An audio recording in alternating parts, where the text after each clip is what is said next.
My in-laws humiliated my 8-year-old daughter in front of the entire family. But the worst part? They made her call herself the family's mistake. The words hit me like a ton of bricks. I had always known my in-laws could be cold, but I never expected this level of cruelty. As a mother, nothing hurts more than seeing your child suffer, especially at the hands of people you're supposed to trust. And it's not just the words that stung. It was the way they said them, with a smile, like it was a joke. To them, Dory wasn't a little girl. She was just a target. And that moment, it would change everything. Before we continue, please subscribe and turn on the notification bell for updates. Let me take you back to that night. It was supposed to be a family dinner, one of those evenings that's meant to bring everyone together. Mona Stark here, 35 years old, married to Pethagonis for 10 years, and mother to an 8-year-old, Dory. We were all gathered around the table at Pethagonis's childhood home for a holiday meal, and my nerves were already on edge. My in-laws, Catherine and Gregory, had always been a challenge to deal with, but tonight was different. Dory, sweet and eager to help, walked in with that big smile of hers, holding a platter of mashed potatoes. She was so proud to be serving the family dinner. It was a small thing, but she wanted to be part of the family tradition. Pethagonis was already sitting at the head of the table, nodding approvingly at her. For a moment, everything felt normal, like it was going to be just another night of laughter and chatter. But something felt off. I couldn't shake the unease that had settled in my stomach. Catherine was eyeing Dory with that cold, calculating look she always gave her. And Gregory? He wasn't even looking at Dory, just stirring his drink absent-mindedly. As Dory made her way around the table, serving everyone, the tension built. It wasn't just the sharp words they'd thrown at me over the years that made my heart race. It was the way they always treated Dory, like she was less than. Tonight, something was different, though. The air was thicker, and I could feel it. Something was coming, and I didn't know how to stop it. And then, it happened. Dory finished serving the last plate and stood there, smiling, her little hands trembling with excitement. She didn't know what was about to unfold. My daughter, innocent, full of love, trying her best to fit in. But Catherine, with that same smug smile, looked at Dory and said, "You're the family's mistake." I froze. My blood ran cold. The words stung, not just because of how cruel they were, but because I saw the hurt in Dory's eyes. I could see it. She was crushed. She didn't know how to react. But in that moment, I knew something had changed in her, something I wasn't prepared for. But as Dory stood there, her small shoulders hunched in embarrassment, I saw something in her eyes that shocked me, something I didn't expect. A flicker of defiance, a spark. And then she did something that left the entire room speechless. I had no idea what was coming, but it was about to turn everything upside down. I could feel the air shift as Dory stood there, frozen, her tiny hands clutching the edge of the table. The laughter from Catherine and Gregory echoed in my ears, but it was the silence in Dory's eyes that was deafening. My heart sank. I wanted to rush to her, to take her away from this nightmare, but I knew I had to hold my ground. Dory's reaction? I had no idea what was coming next. Dory had always been my little light. She was innocent and pure, always smiling, always seeking approval from others. She was that kid who went out of her way to help, even when others didn't ask. And yet, every time we gathered with my in-laws, I could see it, the coldness in their eyes when they looked at her. They'd never accepted her, not the way I had hoped. It wasn't just me. Dory could feel it too. Pethagonis, my husband, was always the mediator, trying to smooth things over when the tension escalated. But tonight he seemed distant.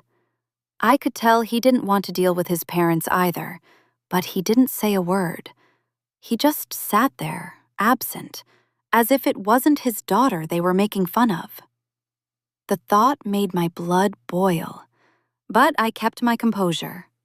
For Dory's sake, I needed to stay calm. Catherine leaned back in her chair, that smug look on her face. "Look at her. Can't even hold the plate without shaking," she sneered, and I saw Dory flinch. The others at the table chuckled. I wanted to scream. My daughter, just 8 years old, trying her best to serve dinner, to be part of this family that had never fully accepted her. And yet, they mocked her. I could feel Dory's hesitation, and it hurt me more than anything. It was the moment she realized, once again, that she didn't belong. She had always sought validation from her grandparents, and every time they rejected her, it broke her just a little more. She wasn't just serving dinner. She was trying to be a part of something bigger, a family who wasn't willing to let her in. I couldn't stand seeing her like this. Dory had so much love in her heart, so much kindness. She deserved to feel safe. She deserved to be happy, not to feel like an outsider in her own family. I looked at her, trying to telegraph strength, to show her that I was there. But the pain in my heart was almost unbearable. How could they do this to her? How could they do this to my little girl? I glanced at Pethagonis, hoping for support, but he avoided my gaze. His silence hurt more than anything. It was as if he was too afraid to confront his parents, too afraid to stand up for Dory. And in that moment, I realized I couldn't rely on him to protect her. I was the only one who could. Dory stood there, head bowed, her hands shaking. I watched as her eyes filled with tears, but instead of crumbling, something flickered in her gaze. It was small at first, like a spark, but it was unmistakable. She wasn't backing down. Not this time. And in that moment, I knew she was about to do something that would change everything. What was she going to say? What was she going to do? Dory is about to do something shocking, and the room holds its breath. Will she stand up for herself? Will she finally speak out? The tension builds as we head toward the next chapter. The room was silent. Dead silent. The kind of silence that makes your skin crawl. Dory, who had always been so small and eager to please, stood there, shaking. But her eyes were different. A fire I'd never seen before burned in her gaze. I held my breath. What was she going to do next? I could hear the blood rushing in my ears, the noise of Catherine and Gregory's mocking laughter still ringing in my head.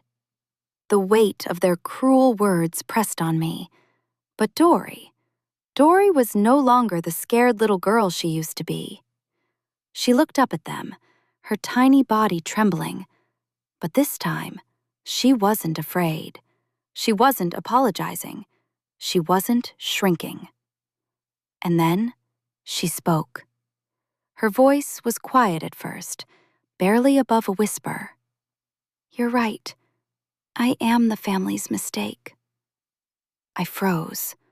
Those words, they hit me like a slap in the face. Was she giving in? Had they finally broken her? My heart shattered. I couldn't believe what I was hearing. The little girl who had always been so full of life, so determined to belong, was now calling herself the very thing they had labeled her as. But something in the way she said it, in the way she held her head up, made me pause. This wasn't defeat. This wasn't her giving in. There was something more. What was she thinking? Without missing a beat, Dory straightened her posture, her chin lifting just slightly. And then she said, loud enough for everyone at the table to hear, "But you're wrong about me. I'm not your mistake. I'm a child, and I deserve love, not hate." The room went quiet again, a cold silence that stretched on and on. For a second, I thought I'd imagined it. Was this really happening? Did my 8-year-old just stand up to her grandparents? To my in-laws? Catherine's mouth hung open, her smug expression faltering for a moment. Gregory didn't say a word, just stared at Dory, his face unreadable. But I saw the subtle shift in their eyes. They weren't prepared for this. No one had ever spoken back to them before, especially not a child. They had never expected this kind of defiance. I looked around the room, hoping for some support, but it was just Dory and me, facing a sea of cold faces. I felt the anger rise in me again, but this time, it wasn't directed at my daughter. It was directed at the people who had made her feel like she wasn't good enough, that she didn't belong. Dory had just thrown the gauntlet down. This was no longer just about a dinner. This was about everything. Dory had made a choice, and in that moment, I knew that whatever happened next would change everything. Would they back down, or would they continue to break her? My stomach twisted as I waited for the fallout. Would Catherine lash out? Would Gregory get angry? And most importantly, how would Pethagonis respond to this? I wanted to look to him for support, but I didn't dare take my eyes off Dory. I had to stay strong for her.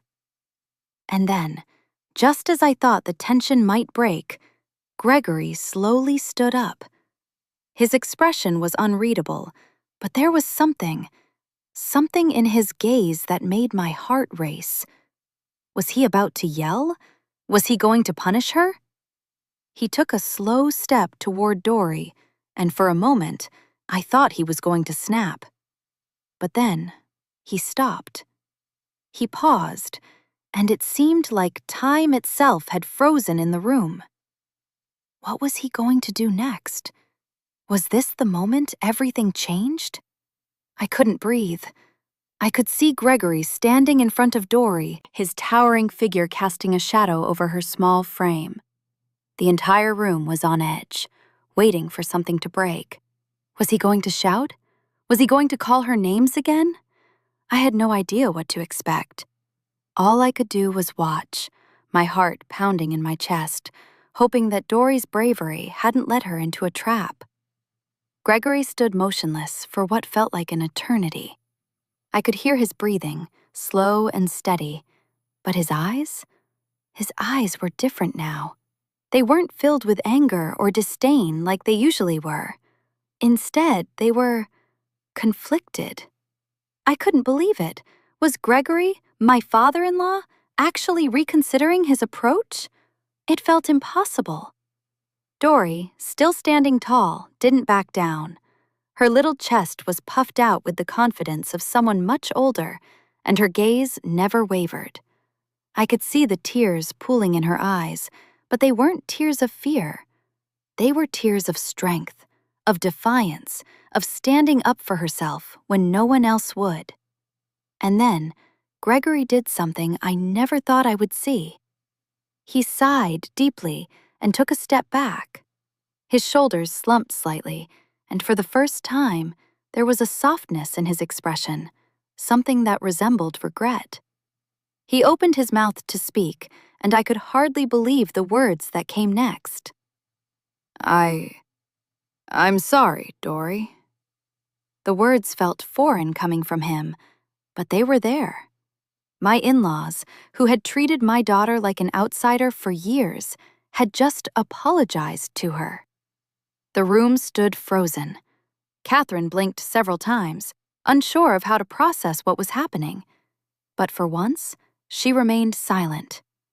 Gregory's voice was low but sincere, and for the first time in my life, I felt a tiny crack in the cold armor they'd built around themselves.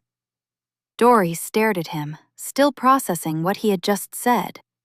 For a moment, I thought she might crumble under the weight of it, unsure of how to react. She'd never heard an apology from him, not once, but something inside her shifted. Slowly, she nodded, a small but genuine smile appearing on her face. I felt a rush of emotion flood through me. I had been preparing for the worst, for my daughter to be crushed by the cruelty of this family once again. But instead, something entirely unexpected happened. The impossible happened. Gregory, who had always been the cold patriarch, was showing humanity. Gregory looked around the table at the rest of the family. The silence stretched out again. I knew what was coming. He wasn't going to stop here, not after that. I could see it in his eyes. This wasn't just a one-time apology. Something was shifting inside him, and whether he liked it or not, the whole family was going to have to change their ways. What would the rest of the family do now? Would Catherine react, or would she stay silent? Would this be enough to heal the damage they'd caused? And what about Pethagonis? How would he react to his father's sudden shift? Would he finally stand up for Dory, or would he let this moment pass? Before anyone could say anything, I turned to Dory. She was still standing there, looking up at Gregory with a mixture of confusion and hope. She was waiting for something to shift, for the world to finally be right. But what would happen next? Would this be enough to change everything? Would this family finally see Dory for who she really was, and not just as the family's mistake? The room is still in shock, but Gregory's apology is the first step toward healing. The biggest questions remain. Will the family finally change? What happens after the reveal? The tension is palpable as we head into the conclusion. Gregory's apology had left the entire room stunned into silence. I could see the disbelief on everyone's face. Catherine, Pethagonis, even the others around the table. No one knew what to say. But the most important thing was that Dory had been heard. She had finally stood up for herself in a way I never thought possible. And Gregory had acknowledged it.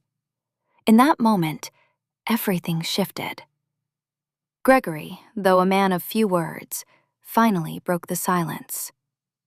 "I've been hard on you, Dory. I was wrong." His voice was steady, and though it wasn't much, it was the first time I'd ever seen him admit he'd made a mistake. The air in the room began to change. No longer was it filled with judgment and cruelty. Now, there was a quiet sense of realization, an understanding that things needed to change. Catherine, still sitting there with her arms crossed, opened her mouth, but said nothing. The harsh words she usually aimed at Dory seemed stuck. Maybe it was shock. Maybe it was the realization that the power dynamic had shifted. Either way, she remained silent. That silence spoke volumes. Pethagonis, who had been quiet the entire night, finally spoke. His voice was softer than I'd ever heard. "Maybe it's time we stop pretending everything's fine. Dory deserves better than this, than what we've put her through." My heart skipped a beat. It was the first time I felt like he was truly on my side, truly on Dory's side. Maybe we weren't as alone as I'd thought. Tears filled my eyes as I watched Dory, her face softening, her shoulders relaxing. The weight that had been crushing her, the constant feeling of being unwanted, was starting to lift. She had always wanted to belong, and now, finally, she was starting to feel like she did. For years, I had fought for her, trying to make her feel loved and accepted. But that night, Dory had fought for herself. And in doing so, she had gained something I'd always hoped for her: respect. I reached out to her, pulling her into my arms, and whispered in her ear, "I'm so proud of you." She hugged me back tightly, and for the first time in a long time, I felt like everything was going to be okay. The change wasn't immediate. It wasn't a magical moment where everything was perfect right away, but it was a start. Gregory, for all his previous faults, began to make an effort to connect with Dory. He started attending family events, sitting with her, even offering small gestures of kindness. Catherine, though slower to come around, began to treat Dory with more respect. It wasn't perfect, but it was progress. And as for Pethagonis, he finally realized how much he had let slip by, how much he had ignored. He became more involved, more present, not just for me, but for Dory. Slowly but surely, he started standing up for her, even when it meant challenging his parents. It was a new chapter for our family. One that wasn't without its bumps, but it was one that gave me hope. As we all sat down for dinner that night, Dory passed the mashed potatoes to me with a smile. It was small, but it meant the world to me. The way she held herself now, with pride, with the confidence of a girl who knew her worth, was everything. She wasn't just the family's mistake. She was my daughter, strong, capable, and loved. The dinner table no longer felt like a battlefield. It felt like a place where we could start to heal. For the first time, I believed in the possibility of change, not just for Dory, but for all of us. And as I looked at my daughter, I knew that the power of her voice had reshaped our family forever. Dory wasn't just part of this family, she was the heart of it, and that heart would never be broken again.